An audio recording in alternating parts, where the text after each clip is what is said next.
Ya hanya ada satu cara, yaitu pengereman kombinasi. Depan dan belakang. Depan dan belakang, betul. Jadi lebih kuat yang depan dibanding yang belakang. Untuk menghentikan motor. Iya, untuk menghentikan motor ya. Nah, Ini lebih kuat mengerem yang ya. depan. Nah. Ya, jadi mengerem sampai titik nol ya. Iya. Ya itu sebenarnya tindakan untuk segera mendinginkan. Mendinginkan rem. Mendinginkan biasanya cakramnya ya. Cakramnya itu karena terjadi mungkin pengereman yang cukup panjang seperti itu dan terus menerus gitu. Bisa Nah, ya itu berasap ya. Gitu. sangat bisa berasap. Kan sebenarnya kan pengereman itu kan menggunakan asas gesekan. Iya, iya. Ya, asas gesekan. Pasti ada panas di situ. Ini kalau dari sudut pandang orang teknik ya. Ya. Kalau cuma ganti knalpot aja justru menurun. Performa menurun. Menurun. Jadi yang didapat cuman suara aja. Suara berisik aja. Suara berisik aja. Secara performa pasti turun. Ini beda sama motor balap ya kalau. Beda dong. Knalpot brong mesinnya udah di beda segala macam ya. Jadi salah satu knalpot itu bisa bersuara keras kan penahannya itu dikeluarkan semua.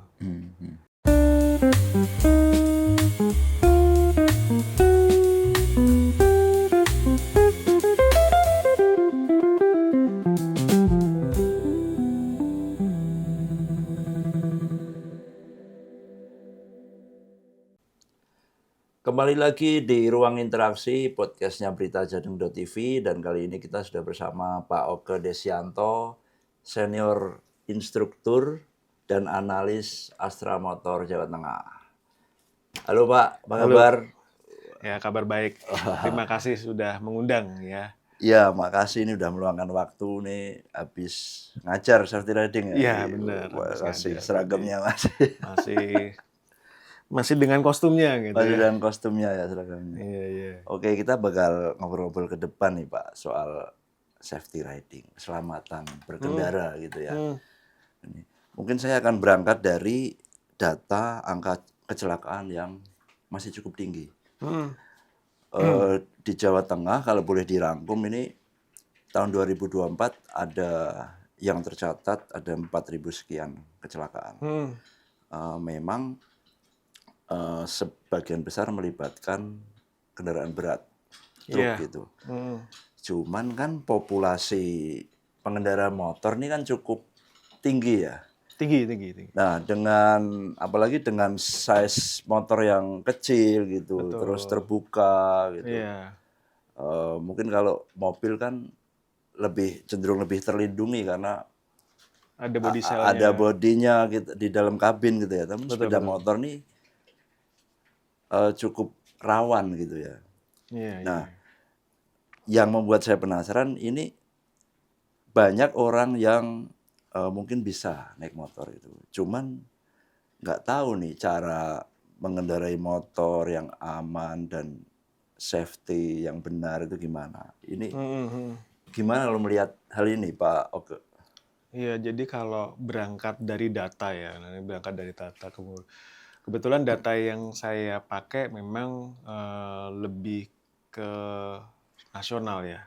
Nasional. Angkanya nasional. Tapi setidaknya mewakili di mana kalau yang kami amati adalah dari angka kecelakaan yang tadi sudah disebutkan itu, angkanya bisa 70% itu keterlibatan sepeda motor tuh di angka tersebut. Oh, gitu ya. Jadi di antara misalnya tadi disebutkan 44.000, nah 70% something ya, itu ada sepeda motor di situ.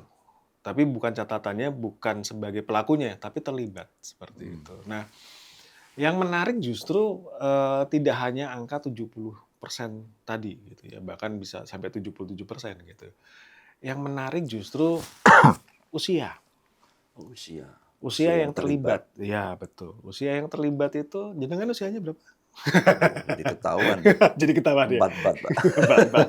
Nah, jadi kalau bicara masalah usia itu usia 15 sampai 39 tahun itu yang terlibat adalah 53% ya Pak.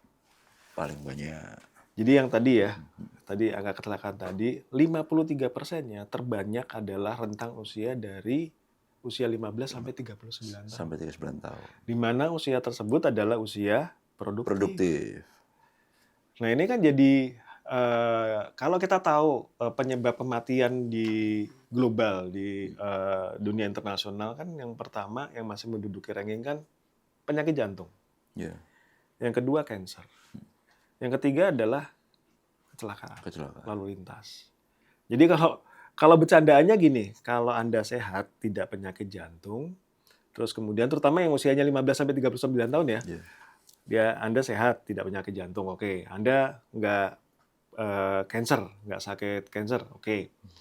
Tapi belum tentu Anda selamat loh.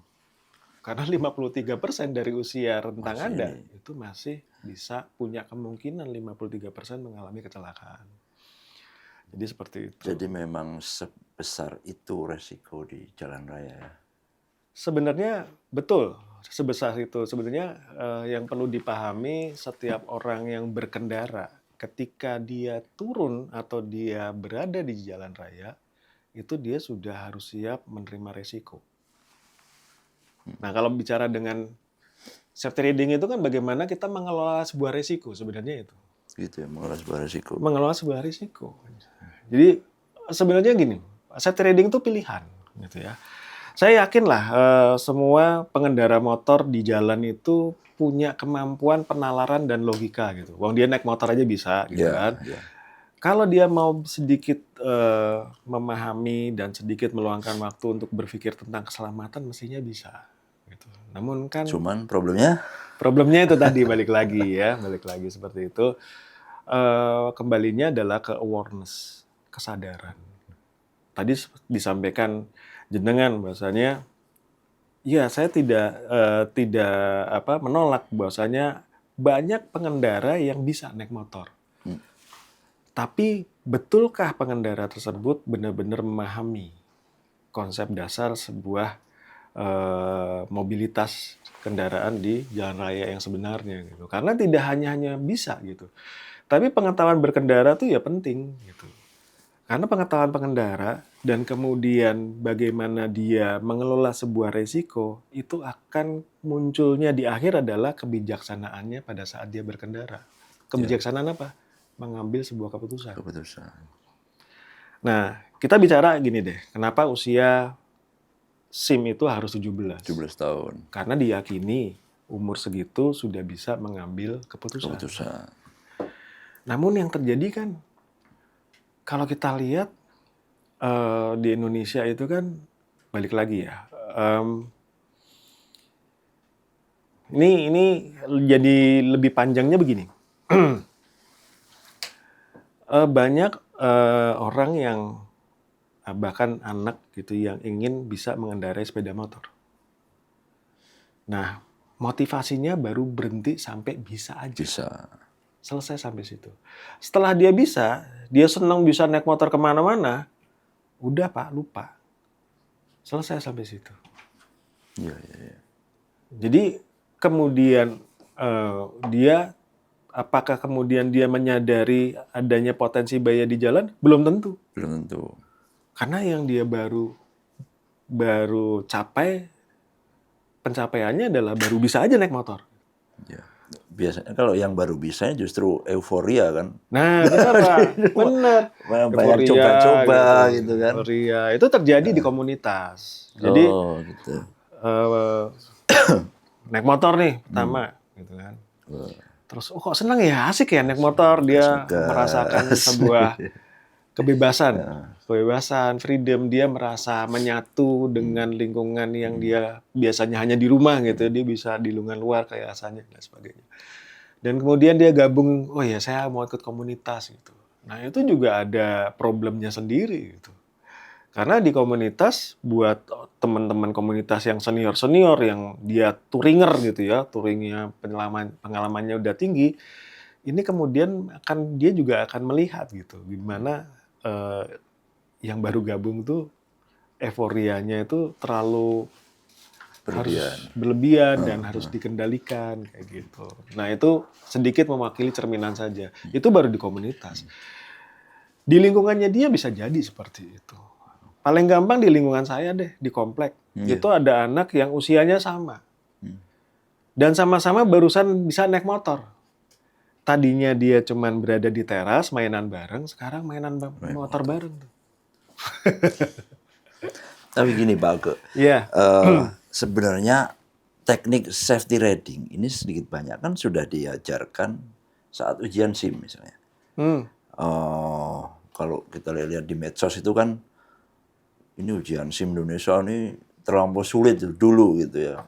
Suruh muterin angka 8 gitu kan. Terus suruh zigzag. Mungkin yang kalau kata netizen di luar negeri aja nggak sesulit ini. Belum pengenalan rambu-rambu, ada psikotes dan segala macam. Cuman faktanya yang kita lihat sehari-hari di jalan masih banyak perilaku berkendara yang mungkin ugal-ugalan, kurang bertanggung jawab. Ini lebih karena apa kira-kira nih? Ini dari sudut pandang saya aja ya, Ya. sebagai pelaku gitu ya, Ya. pendidik tentang keselamatan berkendara. Jadi yang saya lihat adalah betul, menguji seseorang itu layak tidaknya berada di jalan raya, idealnya adalah gerbang awalnya tuh SIM, Ya. harusnya gitu ya, SIM. Nah, kalau dilihat SIM ini dengan ada ujiannya secara praktek dan Ya, teori teori. gitu ya, itu hanya menguji sebatas pengetahuan dasar. Dan skill yang dites itu juga sebatas pengetahuan atau skill yang sangat dasar gitu. Nah, kemudian hal yang berikutnya adalah orang atau anak atau yang mau uji ini itu berada di lingkungan yang terkontrol. Contoh dia datang ke tempat pengujian SIM gitu ya. Dia sudah akan diarahkan gitu. Ya habis ini uji SIM ya, teori, nanti kerjain ini. Nah, kemudian di lingkungannya praktek pun juga sudah jelas medannya seperti itu gitu ya. Bisa diperkirakan lah. Bisa diperkirakan ya. Nah, namun ada banyak yang belum tercover. Di mana ketika dia kemudian dapat SIM, berada di jalan raya, di mana lingkungannya tidak terkontrol. Banyak yang tidak bisa diperkirakan. Betul. Mungkin kitanya udah hati-hati, Betul. orang lain nggak hati-hati, akhirnya kita ikut jadi korban. Gitu Nah, mungkin, betul. kan? Jadi itu yang kemudian karena ini juga keterbatasan ya, nggak mungkin juga ya, agak kesulitan juga ya. Gimana caranya mengelola lingkungan yang tidak terkontrol supaya dia bisa menghadapi, kita bisa melihat bagaimana keputusannya, dan kita bisa nilai dan itu layak gitu. Yang berikutnya adalah motivasi. Motivasi dari yang mengambil SIM-nya ini tadi. Dia motivasinya itu cuman apa sih sebenarnya? Gitu. Ya, yang umum paling ya biar bisa ngendarain motor di jalan raya kan. Nah, biar nggak ditilang kan? Biar nggak ditilang lah. Tapi tidak ada persepsi dalam dirinya, saya mau ngambil SIM karena saya ingin bisa mengendarai dengan benar. Saya pengen berada di jalan itu dengan baik dan benar. Mana ada yang kayak gitu? Nggak ada. Yang penting dapat SIM, ya udah selesai, saya nggak ditilang gitu. Itu common lah. Pergi jauh ya. Pergi jauh gitu. Ya. Diberhentiin polisi asal lengkap SIM ada, oke lah. Makanya kembali lagi motivasi itu mungkin langka ya, motivasi yang betul-betul benar-benar ideal yang bisa kita temui seperti itu. Jadi berikutnya lagi yang bisa kita lihat adalah tekanan. Tekanan lingkungan. Nah ini besar nih pengaruhnya. Misal ideal ya, misal dia udah belajar. Oh saya udah belajar, ini saya banyak pengetahuan saya buka, saya pelajari. Undang-Undang nomor 22 tahun 2009 saya kuasai. Wah saya nilainya tertinggi, skill dasar saya bagus gitu. Tapi begitu dia ketemu circle-nya, ini jadi masalah nih. Tekanan sosial misalnya. Di antara, nggak usah jauh-jauh lah, perkumpulan temennya gitu, dia jadi ceng-cengan gitu. Ngapain sih pakai helm? nggak keren. Terus dia Nggak kebut-kebutan. teman-temannya mulai menunjukkan diri dengan gerakan-gerakan yang ekstrim, misalnya freestyle. Dan kemudian di lingkungan itu dinormalkan bahwasanya gerakan itu mewakili gerakan yang macho dan sebagainya. Nah, ini pengaruh sosial, lingkungan. Ini akan merubah, udah pasti merubah gitu. Maka kemudian ya ini jadi seru masalahnya, jadi kemana-mana gitu. Tapi itu yang terjadi sebenarnya. Iya, tadi Pak Oke kan juga cerita untuk melepas anaknya untuk berani berkendara di jalan itu perlu waktu 2 bulan. 2 bulan. Dengan didampingi, Iya, dipastikan didampingi. betul nih dirasa udah bisa atau menguasai safety riding. Padahal sebagai seorang instruktur. Iya, Jadi gitu. sebagai Memang seorang instruktur. itu ya yang kalau itu kira-kira yang harus dilakukan orang tua yang ingin melepas anaknya untuk berkendara gitu. Ini kalau tadi kan saya bicara metode. Bagaimana metode saya gitu. Sekarang kita bicara prinsipnya aja gitu. Jadi sebenarnya mengendalikan sepeda motor itu kan basicnya kan sudah jelas ya. Balancing. Ya, kemudian setelah dia balancing, dia bisa menguasai balancing, dia bisa kemudian menguasai gas, motor ini bisa bergerak kemana-mana. Yang awal dasarnya yang harus dikuasai sebetulnya sebelum balancing adalah bagaimana dia bisa mengerem. Ini kan kemampuan dasar.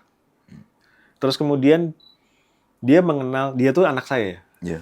Kemudian anak saya mengenal tentang aturan. Bagaimana saya menekankan di dunia ini, kamu kemanapun tuh ada aturannya. Besok kamu kalau kerja, aku pasti disodorin nih aturan perusahaan.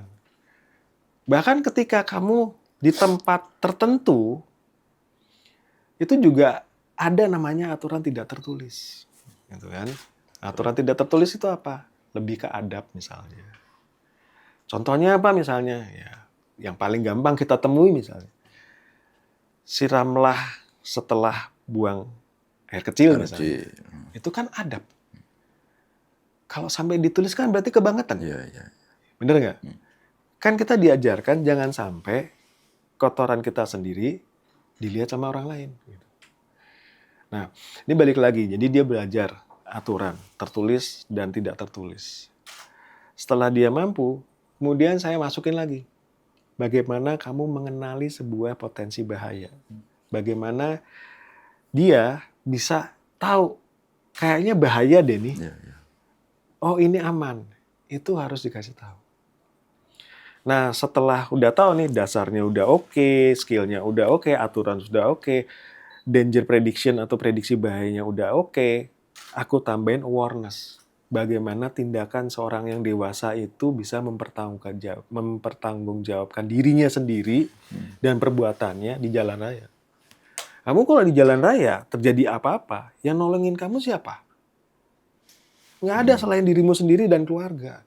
Ya kalau papamu datangnya cepat, kalau enggak, kamu bisa dikeroyok massa. Kamu harus pikirin itu juga gitu. Nah setelah itu selesai, kemudian adalah bagaimana dia terjun sesungguhnya di lalu lintas yang real. Ketemu angkot yang tiba-tiba ngerem mendadak. Ketemu yang riting ke kiri, beloknya ke kanan. Nah, itu kan seru tuh. Kemudian kenapa saya dampingin? Karena saya pengen tahu bagaimana dia mengimplementasi semua yang sudah saya ajarin. Tentunya dengan bertahap ya. Oh, dia di lingkungan ini gimana nih caranya dia membawa. Sampai di tahap-tahap tertentu. Jadi saya juga ada tarafnya ya. Kan selama perjalanan kita bisa lihat ya. Bisa melalui, oh ini lingkungan pertokoan, pasar, persimpangan. Ini udah masuk ke area yang kendaraan besar. Nah, itu saya lihat semua gitu. Kalau udah lolos ya sudah. Berarti saya yakin ini udah oke gitu. Oke. Nah, tadi selain yang rating kiri belok kanan tadi, ini perilaku berkendara seperti apa saja yang biasanya terjadi dan ini beresiko mengakibatkan kecelakaan. Ya, kalau bicara perilaku ya. Jadi ini sedikit cerita nih. Ya. Jadi selain kita dapat data dari Korlantas, walaupun itu berupa angka ya, Ya. dan beberapa slice bagian-bagian yang kita bisa pelajari, kita juga ada survei internal. Jadi surveinya ini kita dapatkan datanya, kita kan punya jaringan services H2 yang dikenal AHAS. Wah. Nah, orang-orang yang kemudian masuk AHAS dan dia bercerita bahwasanya dirinya kecelakaan. Oh, karena servis itu tadi ya, motornya Ya, rusak. jadi gitu motornya ya. rusak. Karena ini pas saya kecelakaan. Nah, ini kemudian SA-nya tuh mulai mendekat. Dia pelan-pelan tanyain. SA ini apa SA? SA itu Service Advisor. Oh, service advisor. Yang menerjemahkan bahasanya nanti untuk mekanik mengerjakan apa. Oke. Dia mulai mendekat, mulai melakukan interview ringan. Nah, tapi interviewnya nggak langsung ya. Misalnya datang, mas saya kecelakaan. Di mana ya? Enggak juga gitu. Pergi orang. Langsung dengan pendekatan metode khusus lah ya. Iya, Maksudnya iya, setelah maunya apa, mau digantiin ini ya, biar dicek dulu. Nah, setelah dia kalem, santai, dia baru diajak ngobrol. Gimana Mbak kecelakaannya, kok bisa kecelakaan? Nah, dari data tersebut dengan metode khusus kita akhirnya bisa punya data-data cukup banyak karena yang kita dapetin tidak hanya di Jawa Tengah ya, hampir di seluruh Indonesia. Kita juga AHAS-nya di mana-mana gitu. Nah, yang nomor satu nih, yang nomor satu itu adalah ini kita bicara perilaku yang berbahaya ya, yang menyebabkan kecelakaan. Yang nomor satunya itu adalah ceroboh terhadap lalu lintas dari depan. Itu nomor satu. Oh, contoh kasus nih. Jadi apapun dari depan Anda, itu Anda ceroboh, Anda tidak pedulikan. Oh gitu. Gerakan kendaraan dari arah depan apapun. Itu baru dari arah depan ya. Padahal dari depan yang pasti terlihat oleh mata kan ini. Iya. Jadi arah depan tuh bisa jadi arah berlawanan. Iya. Kemudian di persimpangan.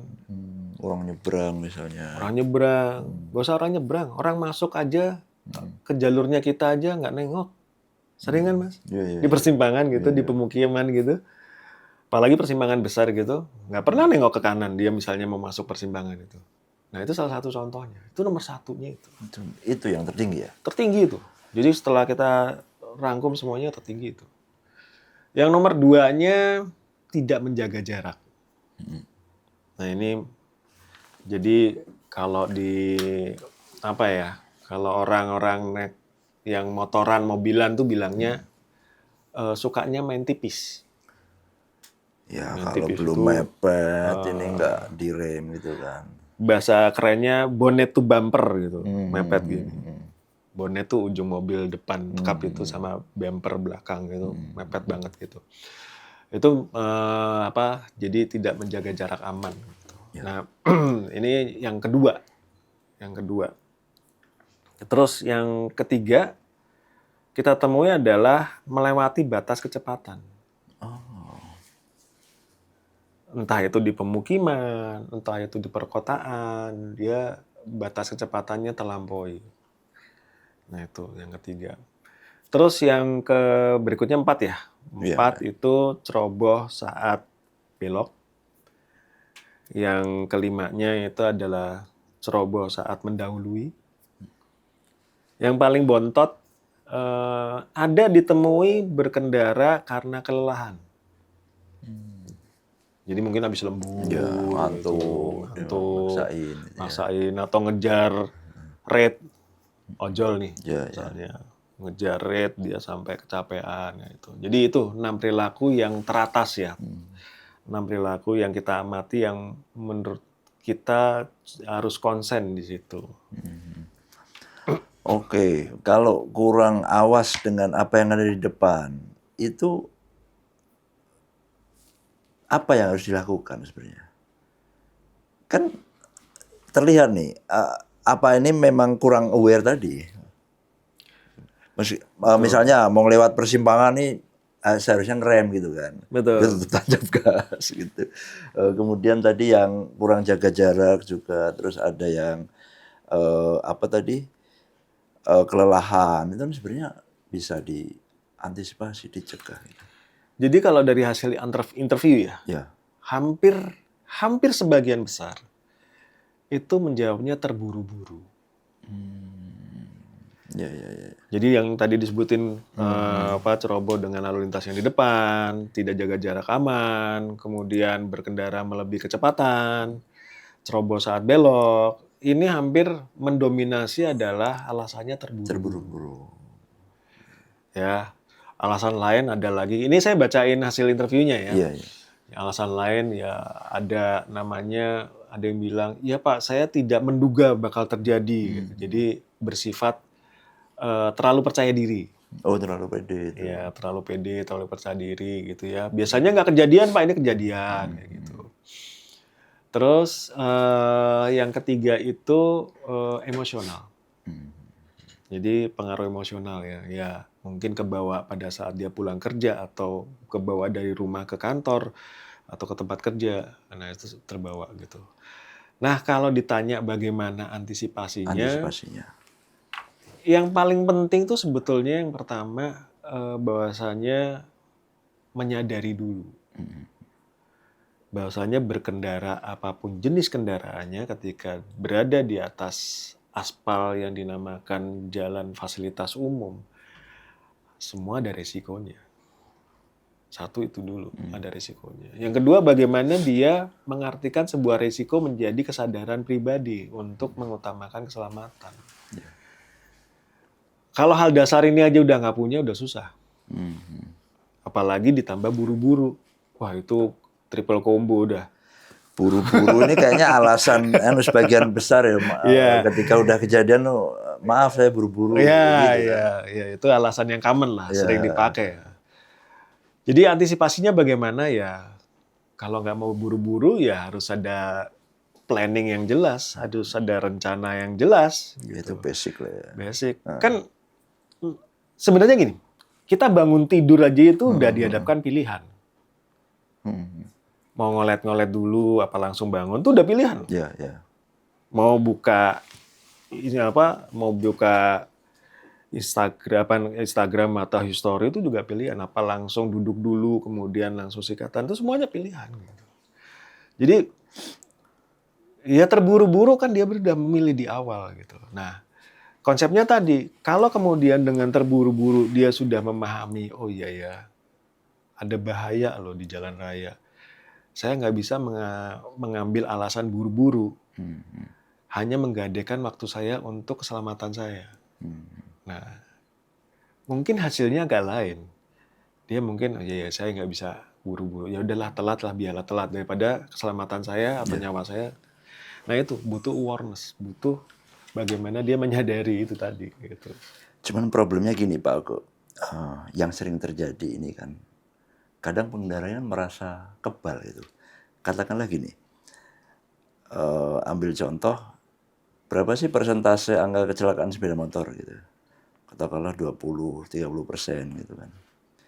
Dia tidak akan merasa akan menjadi bagian yang 30% ini. Ini pasti kan, aku karena merasa udah pinter, udah skillnya udah cukup, ini pasti dengan kenceng pun aman gitu. Masuk yang 70% ini. Nah ini gimana? Ya, jadi perlu dipahami ya. Kaitannya sama ini, terlalu percaya diri ini tadi mungkin. Iya. Kalau kita memahami sebuah kata terlalu percaya diri, itu sebenarnya kita menjauhkan diri dari namanya survival. Artinya begini, banyak kejadian yang ini tidak ya bisa dimanapun ya. Orang yang terlalu percaya diri, dia malah kurang kontrol. Jadi kurang kemudian fokusnya malah nanti terpancing untuk turun. Karena dia merasa sudah mahir, merasa sudah nggak bakal kejadian. Nah itu akan mengurangi kontrolnya dia, mengurangi pengawasannya dia. Nah itu akan berakibat buruk sih, seperti itu. Nah mengenai kenceng, ya semua pengennya kenceng sih ya. Tapi yang perlu tahu adalah kencang itu di jalan raya itu berbanding lurus dengan resikonya. Resikonya semakin besar. Makin besar. Makin kencang ya makin tinggi resikonya gitu ya. Bahkan ada kan anekdot yang ditempel di di rangka kendaraan kayak gitu. Makin ngebut makin dekat dengan Tuhan. Gitu kan. Itu nggak salah. Biasanya di tikungan-tikungan, daerah rawan kecelakaan. Iya. Jangan ikuti aku. Iya, gitu. iya. Iya itu nggak salah itu. Makin ngebut makin dekat dengan Tuhan. Maksudnya apa? Dia punya potensi ketemu dengan Tuhan lebih cepat. Gitu. Karena itu tadi yang perlu dipahami adalah rumus yang nggak pernah salah. Makin tinggi kecepatannya, makin tinggi resikonya. Karena apa? Ada namanya ilmu fisika. Ada namanya keterbatasan manusia. Apa itu? Ilmu fisika misalnya. Semakin tinggi kecepatannya, berarti dia punya momentum luar biasa. Agak susah untuk dihentikan. Logikanya seperti itu. Terus keterbatasan manusia apa sih? Makin kencang, lebar lingkup ruang mata kita tuh makin sempit loh. Makin sempit. Jadi kemudian yang di depan ketika dia punya kecepatan tinggi, dia udah tidak bisa mengamati kanan dan kiri. Kecuali kalau memang di arena balap ya, yang becak nggak pernah nyebrang tiba-tiba, kucing nggak ada gitu. Dia nggak butuh kanan kiri dilihat gitu, butuhnya depan aja gitu. Tapi kan ini kan kita berada di jalan raya, siapapun bisa nyebrang, siapapun bisa melakukan cerobohan gitu. Jadi itu sih sebenarnya. Oke, gimana teknik-tekniknya ini? Safety riding paling dasar lah, mungkin bisa nanti di-share ke penonton cara mengegas, cara mengerem, yang bisa mengantisipasi bahwa kalaupun harus buru-buru, harus terpaksa kencang, tetap aman. Agak susah ya. Agak susah. Terburu-buru tapi aman tuh agak susah. Kecuali ada syaratnya. Apa syaratnya? Ya tadi, pertama, kalau mau buru-buru, misalnya waktunya mepet ya, berarti dia harus punya perencanaan yang sangat matang. Maka syaratnya susah. Contohnya apa sih? Contohnya gini, saya kalau mau berangkat ke kantor misalnya, jam kantor saya tuh jam 8 gitu. Bisa nggak ya kira-kira saya jam 7.45 dari rumah gitu. Diukur. Wah, nggak bisa. Selancar-lancarnya saya jalan, itu 20 menit. Nah, itu harus perencanaan yang tepat. Gitu. Berarti kalau bisanya kapan ya? Oh, bisanya hari Sabtu. Lalu lintas agak lengang. Nah, itu kan perencanaan. Baru bisa tuh buru-buru. Masih ada syarat kedua loh. Syaratnya banyak loh ini. Syaratnya banyak. Nggak cuma ngegas aja, syaratnya banyak. Syarat kedua adalah memiliki jarak yang cukup untuk bereaksi, apapun itu. Ini refleks katanya. Iya, karena refleks, memutuskan refleks, kemudian action. Nah ini harus, selain tadi punya perencanaan yang matang, yang bagus gitu ya. Yang kedua, dia punya jarak cukup aman. Kenapa tadi saya bilang, hari Sabtu agak lengang. Karena dengan berjalan di hari Sabtu, dia bisa ngatur jarak. Kalau dia kecepatannya lebih tinggi sekalipun, dia masih punya jarak aman untuk ngerem. Dibanding ketika padat. Kalau dia padat, misalnya dia jaga jarak, disalip dong, diisi lagi kan. Kapan saya dapatnya kan gitu. Nah kalau yang tadi lengang itu bisa. Itu syarat kedua. Jadi harus ada syaratnya, nggak mungkin enggak gitu. Jadi kalau mau buru-buru ya banyak syaratnya. Gitu. Apakah bisa? Bisa, ada syaratnya. Gitu. Dan kemudian yang ketiga, ini tolong ya, nanti jangan kemudian, berarti buru-buru tuh bisa ya? Iya, jangan dipotong dulu. Maksudnya jangan diambil sepotong aja, harus lengkap gitu. Bisa, tapi banyak syaratnya. Syarat ketiga adalah dia betul-betul sudah mahir. Bukan hanya bisa ngerem dan bisa ngegas saja terus kemudian dia bisa, enggak. Enggak, karena posisi panik dengan posisi mental tertentu itu akan mempengaruhi hasil dari dia bergerak atau mengendalikan. Jadi syaratnya selain tadi terencana, matang, kemudian bisa memiliki jarak aman yang tersedia, kemudian juga dia harus punya kemahiran. Nah, kemahiran ini kan harus ada ukurannya ya. Ya cara ngukurnya bagaimana ya? Cara ngukurnya kalau mau ya berarti datang ke safety riding, kita ukur, kita kasih tahu. Kasih tahu ya. Di mana letak kemahiranmu. Jadi apa yang biasanya diajarkan di safety riding-nya Honda ini? Banyak. Kalau di safety riding tuh banyak. Kalau dilihat sekilas kan ini cara aman mengerem dalam kecepatan sekian misalnya. Terus berjalan di titian gitu. Nah, boleh diceritain? Yang apa dulu nih? Teknik-teknik yang diajarin.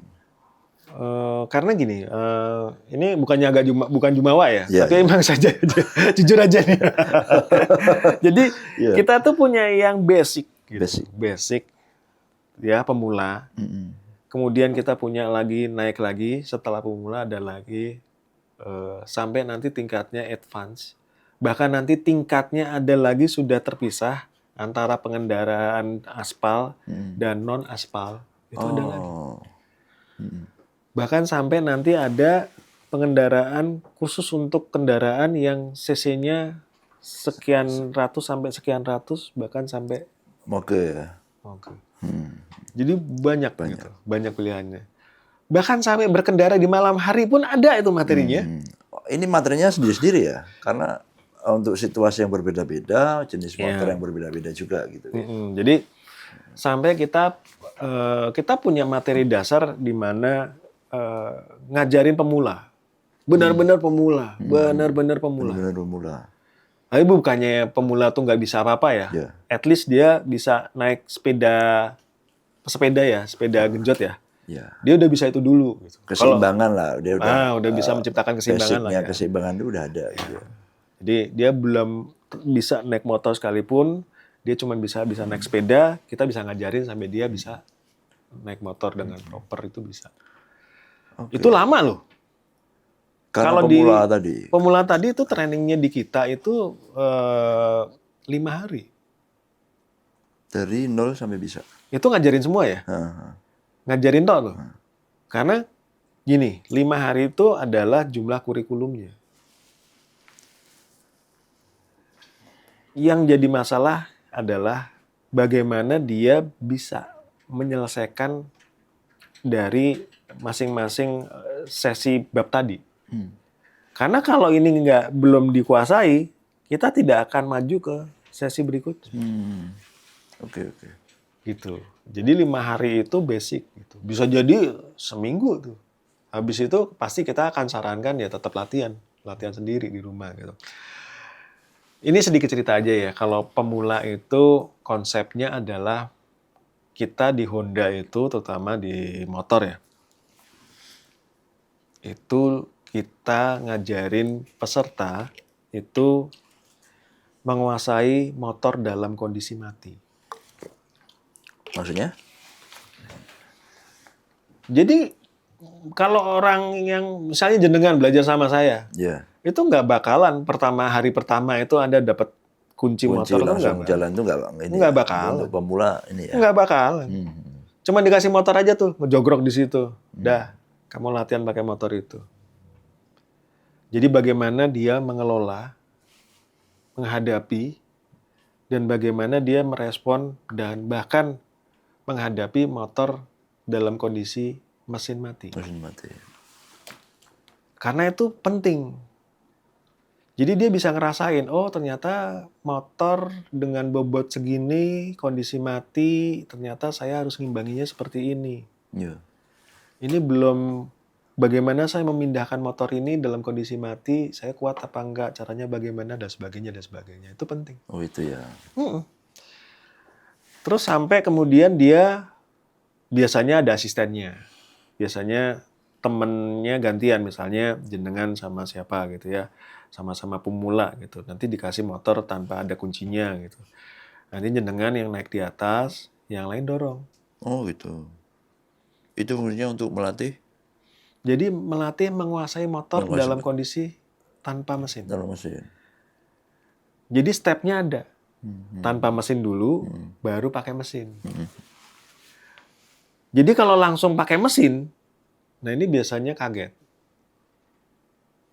Nggak bisa menguasain. Dan kita selalu, yang kita pelajari, atau kita kasih pelajaran pertama itu, bukan cara ngegas. Oh bukan cara ngegas Oh, makanya. enggak. Tapi apa? Kan kalau di kenyataan kan, kalau diajarin tuh ya, siapapun yang Ya kalau ngajarin. belajar nih, misalnya anak diajarin oleh bapaknya, itu pasti cara Ngegas, ngegas dan keseimbangan gitu kan. ngegas. Nah. Kalau di kita ngerem. Ngerem dulu malah. Justru ngerem dulu. Menguasai rem itu jauh lebih penting. Tapi kalau nggak digas, belum digas nggak bisa ngerem. Karena kita ngasih bukan kunci. Cuman motor Oh doang. motor ya, ini mati tadi ya, masih Kondisi masih mati. mati. Oke. Bagaimana dia mendapatkan tenaga? Ya didorong. Jadi dia didorong, sekaligus menyimbangkan, sekaligus dia ngerem. Jadi dia berlatih itu dulu, sampai dia bisa. Bahkan nanti tarafnya ada lagi sampai dia ada target untuk pengereman. Didorong kenceng nih, didorong. Kamu harus berhenti, ban depannya Di titik ini, gitu ya. Nah, nanti biasanya setelah mesin menyala, dia mulai belajar bagaimana mengelola tenaga berdasarkan putaran mesin. Dia akan jauh lebih cepat. Dia akan lebih sensitif. Oh, tenaga tuh keluarnya begini ya. Oh, gitu caranya. Ya, Nah, kalau yang di kita kan ngajarinnya pertama gas. Iya, Supaya pasti. mendapatkan keseimbangan. Iya. Habis itu baru diajarin ngerem. Ngerem.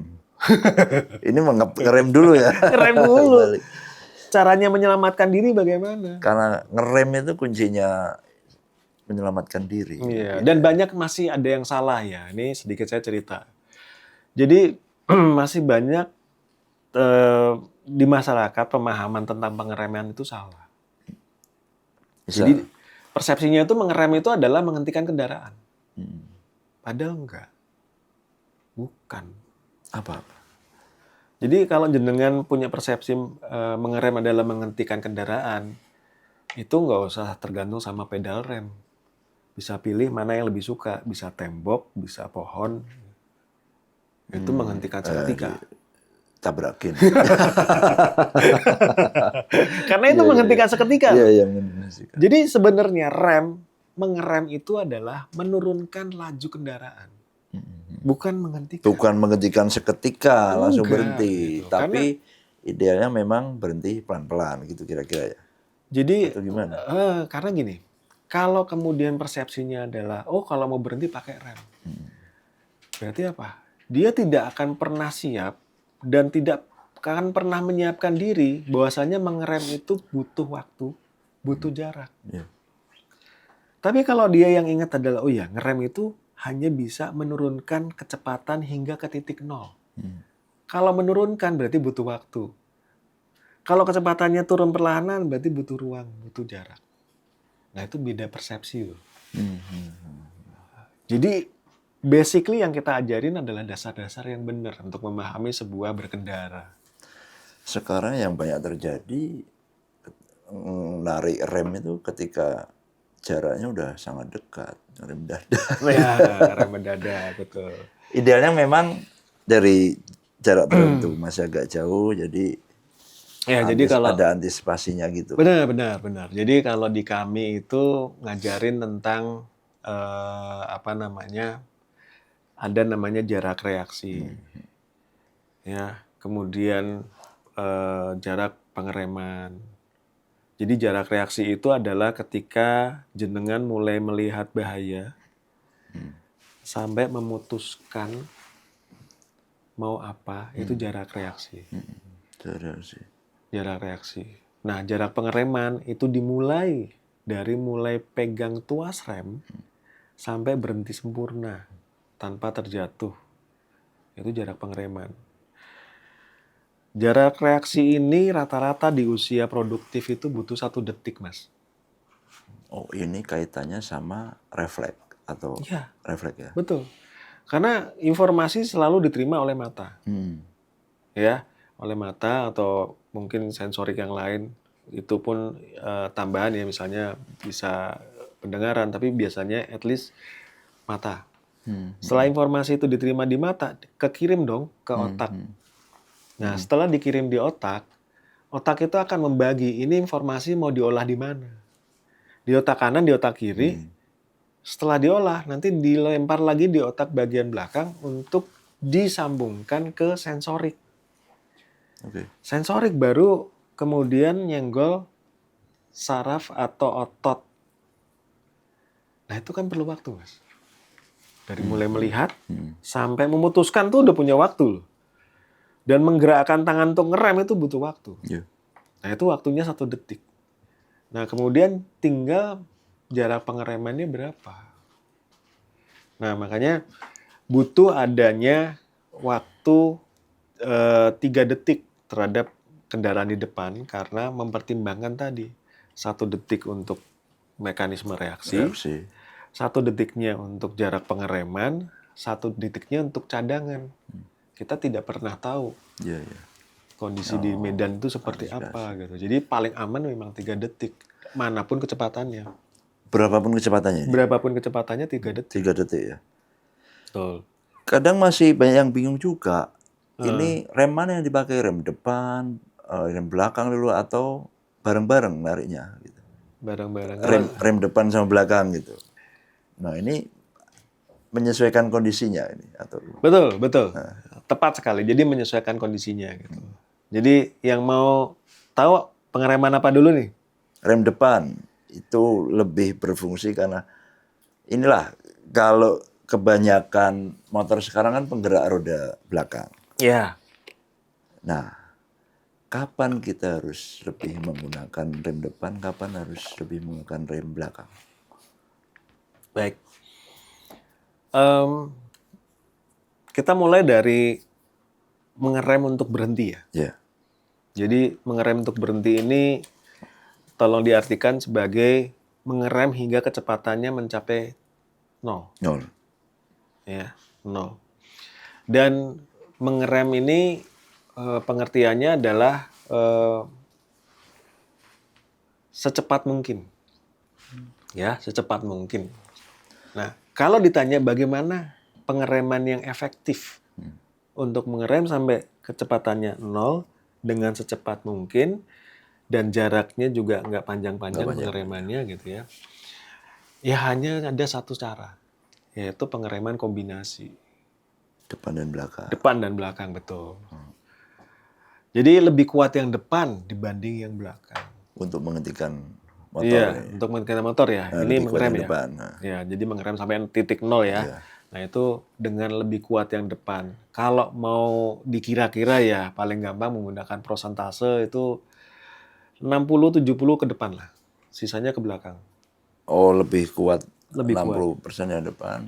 Lebih kuat yang depan dibanding yang belakang. Oh, belakang ini untuk ngimbangi aja mungkin ya. Yang belakang ngimbangi aja, betul. Ya, ini untuk mengerem sambil bukan sambil ya, mengerem sampai ke titik 0. Titik 0. Nah, lainnya lagi mengerem pada saat cruising atau menjelajah gitu. Misalnya jenengan lagi kota-kota gitu ya. Tadi masuk jalan provinsi terus masuk dalam kota, otomatis kecepatan harus diturunkan kan dari kecepatan yang lebih tinggi masuk kecepatan batas dalam kota misalnya 40 gitu. Dari kecepatan 60 ke 50. Boleh dengan menggunakan rem belakang saja. Boleh gitu. Cukup ya? Cukup. Ya, karena kan kita punya apa ya namanya? Punya jarak yang cukup panjang untuk menyiapkan kecepatan itu jadi turun. Kecuali tadi dalam posisi di mana saya harus secepat mungkin mencapai kecepatan 0 supaya berhenti. Nah, itu baru dua-duanya. Baru dua-duanya kayak gitu. Nah, kalau cuman sekedar mengurangi kecepatan, kemudian jarak kecepatan jelajahnya dijaga, cukup rem belakang saja supaya tangan ini yang sebelah kanan ngontrol gas sama stang aja. Stang aja. Seperti itu. Kalau rem depan aja, boleh nggak? Rem depan aja. Untuk situasi apa nih? Nah itu. Situasi normal lah. Sebenarnya gini, kami menyarankan ketika kapan gitu ya waktunya saya boleh standby, karena di kami di Safe Trading itu selalu merekomendasikan ketika berkendara dengan sepeda motor jalan gitu ya, maksudnya dengan sepeda motor itu jemari tangan ini tidak boleh ada di tuas rem, harus begini. Oh gitu. Nggak boleh begini atau begini. Dulu saya malah diajari kalau baca tablet otomotif itu paling nggak at least 1-2 jari di rem enggak ya justru ya.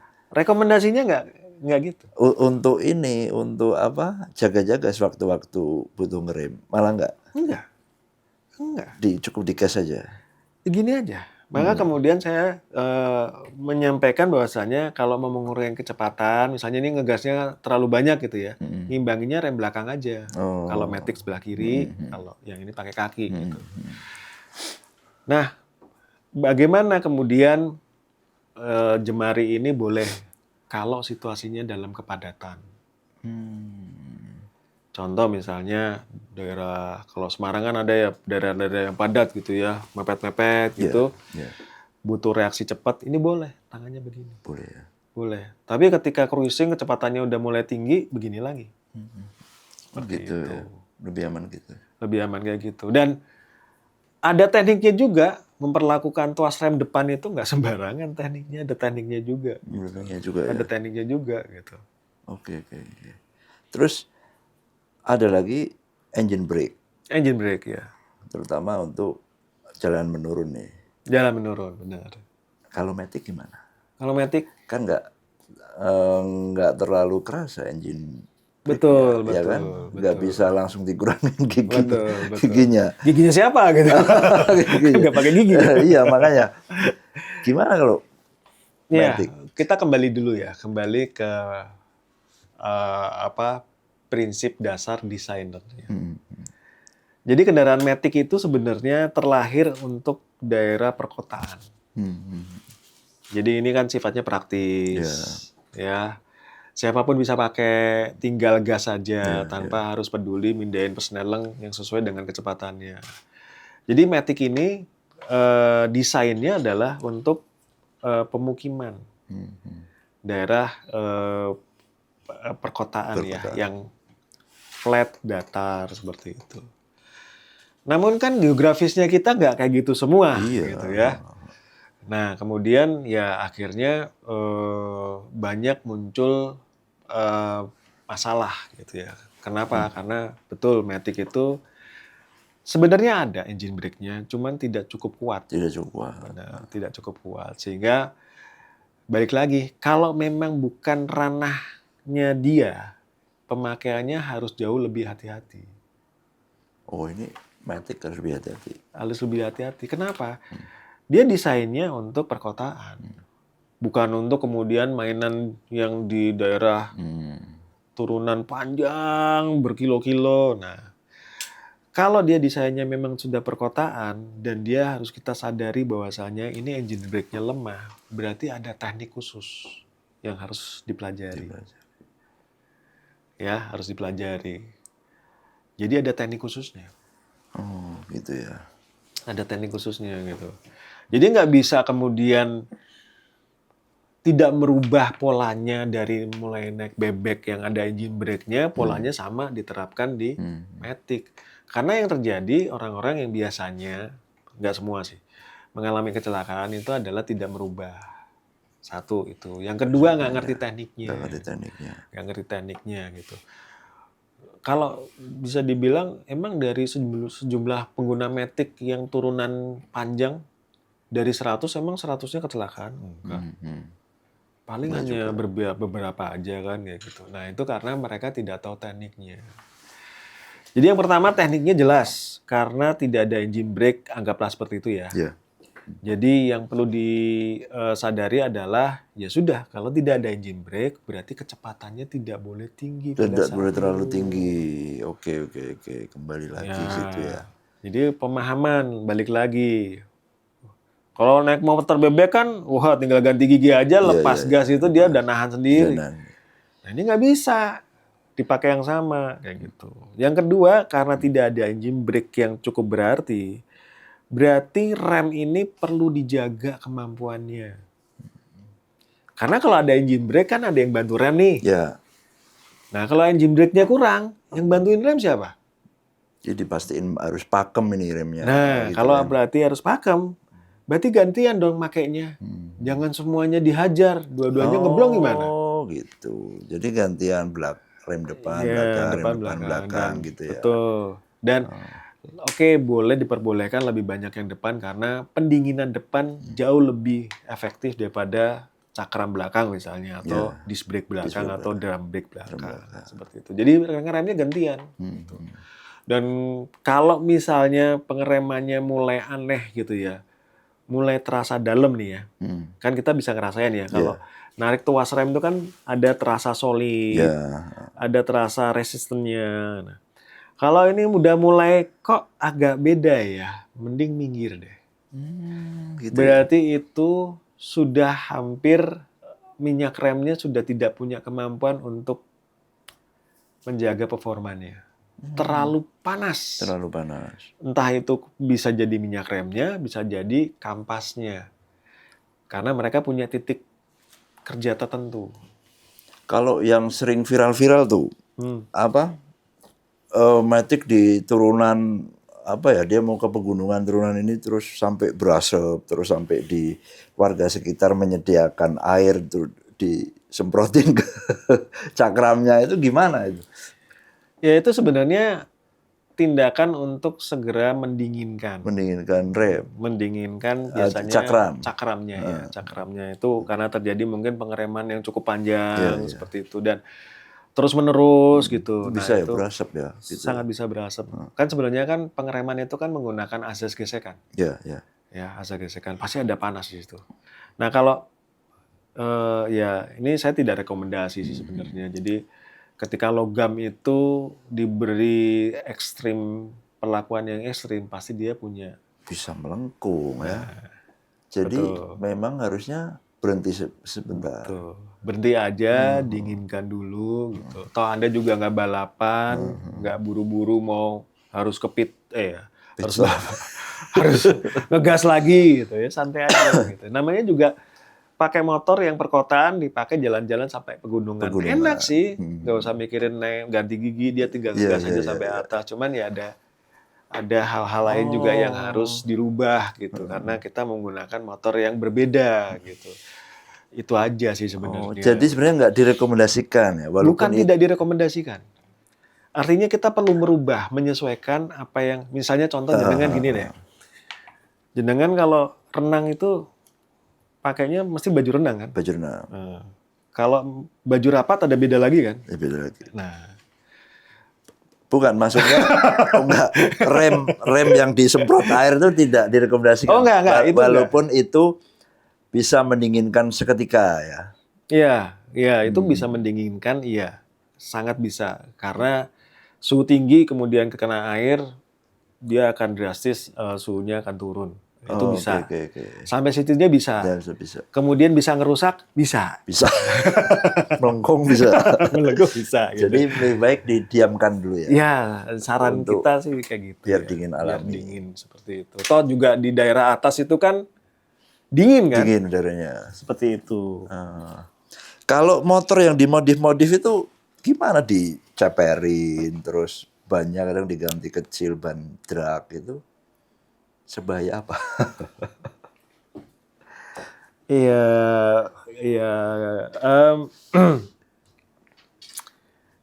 Ini mau ngomongin di mananya dulu nih? Resikonya kan tentu ini.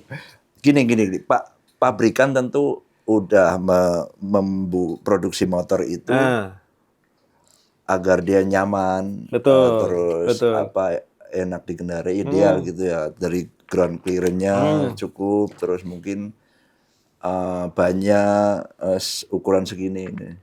Nah, cuman kan ada modif-modif ini yang tentu akan mengurangi kenyamanan, keamanan gitu. Iya, udah pasti. Jadi kalau dalam konsep modifikasi itu kan ada berbagai macam aliran ya. Iya. Dan berbagai macam kategori yang bisa diikuti. Kalau kita bicara lomba. Modif yang aman lah kayak gimana? Nah, kalau kemudian yang diceperin sudah pasti ya indah di mata, tapi tidak indah tidak safety di lainnya. Gitu. Kalau dipakai harian. Kalau gitu. hanya cuma buat kontes lah, kita nggak bisa ngomongin lah ya. Kontes kan oke lah, nggak masalah gitu. Nah, biasanya kan orang-orang ini kan anak-anak muda sih, pengennya tuh diakui gitu kan, dengan dan sebagainya. Oke lah, kita nggak bicarain psikologinya, tapi dampaknya. Yang paling jelas kalau motor diceperin, kadang kan ada yang sampai ceper ekstrim, ceper biasa gitu ya. Otomatis kenyamanan yang paling utama itu paling terganggu. Kalau udah kenyamanan terganggu, udah pasti koreksi itu akan banyak terjadi. Kalau kita naik motor banyak koreksinya, enak nggak sih? Banyak koreksinya kayak gimana? Hah? Banyak koreksinya. Banyak koreksi, misalnya. Paling gampang adalah, kalau diceperin kan pasti keras kan? Iya, keras. Naik motor keras itu kan kita tempat duduknya bisa pindah-pindah tuh. Oh, iya. Itu kita geser lagi gitu. Itu baru tempat duduk tuh. Iya. Misalnya, enggak Pak, badannya saya gede gitu. Nah, kalau motor diceperin, perdamannya dia kurang, dia stabil nggak? Nggak stabil. Nggak stabil. Supaya stabil bagaimana? Dia koreksi. Akan banyak koreksi. Pembalap aja kalau banyak koreksi nggak suka. Iya. Dia sukanya yang balance, anteng, stabil.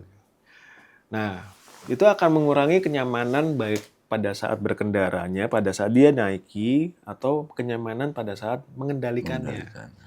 Dampak terburuknya adalah ketika motor ini benar-benar digunakan sebagai harian. Karena keterbatasan tadi, banyak koreksi, sehingga dia akan repot dengan koreksinya dia sendiri, sampai nggak sempat ngerhatiin yang depan. Satu itu. Terus itu ya. Yang kedua, kemana-mana tuh. Responnya dia itu berbeda. Motor standar, direm, perilakunya udah bener. Karena sudah dirancang dengan pabrik. Motor ceper, direm, kelakuannya bisa beda loh. Bisa beda. Bisa lari ke kiri, bisa lari ke kanan, kita nggak pernah tahu. Nyeperinya gimana, potong per kah, manasin per kah, dipres gitu kan, kita nggak pernah tahu gitu. Nah itu banyak gitu. Jadi singkat cerita membahayakan gitu ya, membahayakan. Termasuk dengan biasanya kan satu kesatuan ya, diceperin banyak cacing. Banyak cacing, ban cacing aja, ujungnya sama aja. Okay. Nah kalau modifikasi ya balik lagi ya. Jadi kalau dari sudut pandang kami ya sebagai pemerhati safety riding, modifikasi itu diizinkan sebatas nih ya, sebatas sesuai dengan yang dibutuhkan dan tidak merubah perilaku kendaraan secara total. Ya, itu dulu. Kalau knalpot brong itu sebenarnya selalu mempengaruhi performa yang akan bertambah atau enggak? Ini kalau dari sudut pandang orang teknik ya. Ya. Kalau cuma ganti knalpot aja justru menurun. Performa menurun. Menurun. Jadi yang didapat cuma suara aja. Suara berisik aja. Suara berisik aja. Secara performa pasti turun. Ini beda sama motor balap ya kalau. Beda dong. Knalpot brong mesinnya udah di beda segala macam ya. Jadi salah satu knalpot itu bisa bersuara keras kan penahannya itu dikeluarkan semua.